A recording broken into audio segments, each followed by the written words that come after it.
So today we're going to go over a few more exponents, same things that you saw before, but I just want to go through the rules a little bit more and do a few more examples. I'm going to start with x to the negative n. So I want you to know anytime you have a negative exponent, you're going to rewrite it as a fraction. So x to the negative n becomes 1 over x to the n. So once I write it in a fraction, I no longer need the negative sign. So look at this first example I've given you. It's x to the negative 3. I'm going to rewrite that. So let me change to a good color pen as 1 over x cubed. So once I've made it into a fraction, I don't need that negative anymore. The negative just tells me it was a fraction. So same thing with x to the negative 5. The negative tells me I have a fraction, and that fraction is x to the 5th. The last one on this page, 4x to the negative 2, I wanted to say, well, what happens if I have more than one thing? This negative 2 only applies to the x, so I'm going to leave the 4 alone. It'll be the numerator, and I'm going to put the x squared in the bottom. So let's try that again. Let's just throw a number. So let's say I had 3 to the negative 4. I use the same rule. I say that's 1 over 3 to the 4th. And because this particular one is only numbers, there's no variable, I could put that in my calculator. 3 to the 4th is 81, so I have 1 over 81. And then this other example, much bigger. I have 5, x to the negative 3, y squared, z to the negative 1. I want to make sure we understand anything negative goes in the bottom. If it's positive as an exponent, I leave it on the top. So the 5 is staying on top. The x has a negative exponent, so I'm going to put that in the bottom. Y squared, I'm going to leave alone. And then z to the negative 1, that negative tells me it goes in the bottom. You can put a 1 if you like, but usually we will just go ahead and put that z on the bottom and not give an exponent. It'll be understood to be 1. All right, so the next rule I want to go over is the product rule. So x to the n times x to the m is x to the n plus m. So that base was the same, n and m. The x is the same, so the n and the m I get to add. So look at this, 3 squared times 3 to the 4th. Well, let's talk about why this works. 3 squared means I have 3 twice. 3 to the 4th means I have 3 4 times. So now I have 1, 2, 3, 4, 5, 6 3's all together. That's 3 to the 6th. So I wanted to just show you the long way of why do we add the numbers together? Because we're lazy. Because I don't want to write 2 3's and then 4 3's and count it up and say that's 6 3's. What I want to do instead is just say 2 plus 4 is 6, and then I can grab my calculator and say 3 to the 6th is 729. So let's try that some more. The next one I have 8 times x cubed, x to the negative 4. So the 8, only one number, so leave it alone. But the x, I can say, well, I have 3 plus negative 7. So that's 8x to the negative 4. We just talked about negatives belong in the denominator, so I'm going to finish this one as 8 over x to the 4th. And this bottom one, I have x cubed, y to the negative 9, x to the negative 2, y to the 5th. So I'm going to use the product rule more than once. So I have x to the 3 plus negative 2, and I have y to the negative 9 plus 5. So I just want you to see all the steps. So 3 plus negative 2, that gives me positive 1, sorry about that.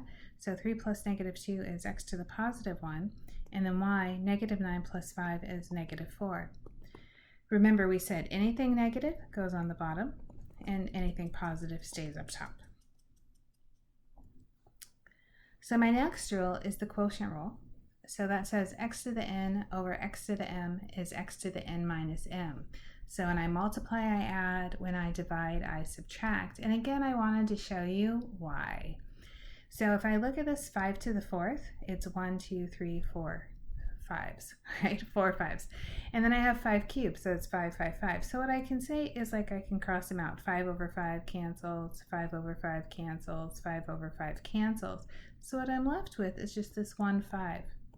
Well, that's the same thing as looking at 5 to the 4 minus 3 is 5 to the 1, so I get 5. So I wanted you to see it's subtracting because things cancel out. So instead of going through and writing it all out and canceling it, we can just subtract. So let's try that with another example. So I have 16 over 8, that's 2. And then I have x to the 5 minus 3. So this gives me 2x squared. I want to go through one more example because I know already that your homework has some 4 to the zeros in it, or not just 4 to the 0, but something to the 0. And I want to say, like, why is something to the 0 1? So I wrote the steps out already, but I want you to go back and look at 4 over 4. Like, we know 4 over 4 is 1. So that's where I want to start. I want to say, I know 4 over 4 is 1. We could also say the power of 4. This was 4 to the 1, this was 4 to the 1. And we just said, when I have the same base, I'm just going to subtract the exponent. So 1 minus 1 is 0. But when I look, remember we said we started with 4 over 4 is 1, and we got 2. Well, that's the same as 4 to the 0. So now I can see 4 to the 0 is 1. So it's a canceling out that's happening, and that subtraction that gives me the 0 as the exponent is why I get 0. So even if I have something weird like 5x squared y, to the 0 power, everything to the 0 becomes 1. The only rule is we don't do 0 to the 0. It's not 1. We just don't do it. We just say, don't do that. I won't give it to you. It shouldn't come up in your homework. All right, so let's do a little bit more where we're doing this rule. So let's say 36 over 3, well, that's just 12. I have x to the negative 2 minus 3, so I'm subtracting because I'm dividing, and I have y to the 5 minus 5. Okay, so the 12 is good. X, I have negative 2 minus 3 is negative 5, and I have y, 5 minus 5 is 0. So we can say, well, the 12 is really good. This x to the negative 5, that means I should have x to the 5th on the bottom, and y to the 0 is 1, so let's just get rid of that. I wanted to do a little bit more where I have some negatives. So here, this negative that's in the denominator, I just want to say that can come back up and become positive. So kind of like a double negative, it goes away. If we want to know why this happens, I could look at the top and say, well, this is really like having 1 x to the 0, right? There's no x there, so it's the 0 power. And I could say, well, when I divide, I subtract. So I would have x to the 0 minus negative 2. Well, what's negative negative? It's positive, so I get x squared. That's like the long way to go if you really want to see every step. We don't necessarily need to see all the steps. I just want you to know, make it switch positions. Same thing here, this 5x to the negative 4 and the y to the negative 3, it says they're both in the wrong place. The 5's in the right place, but this x to the negative 4 says it should go to the bottom.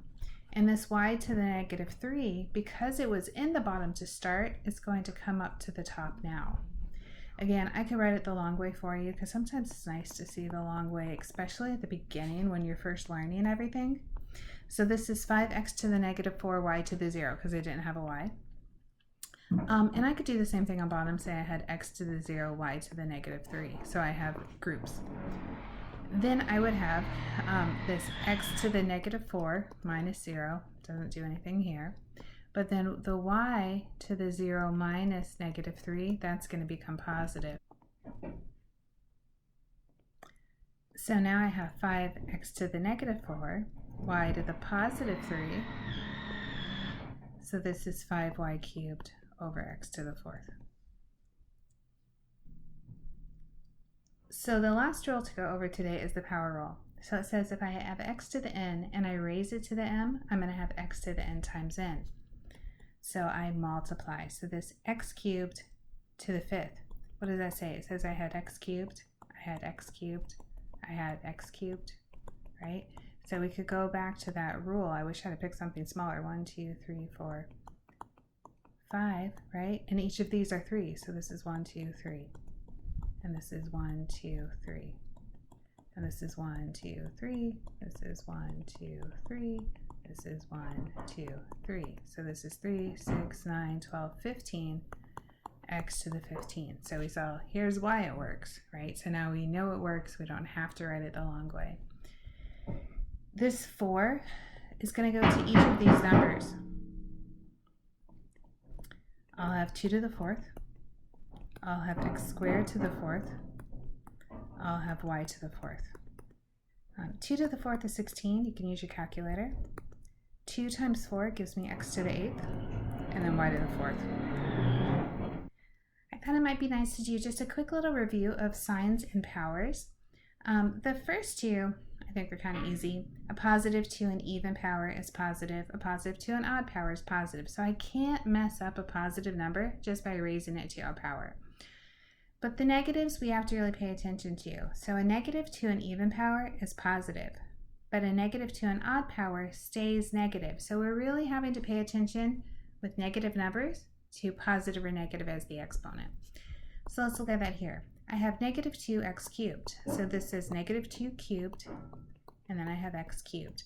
Negative 2 cubed, so the 3 is odd. Negative 2 cubed will be negative 8, and then I keep x cubed.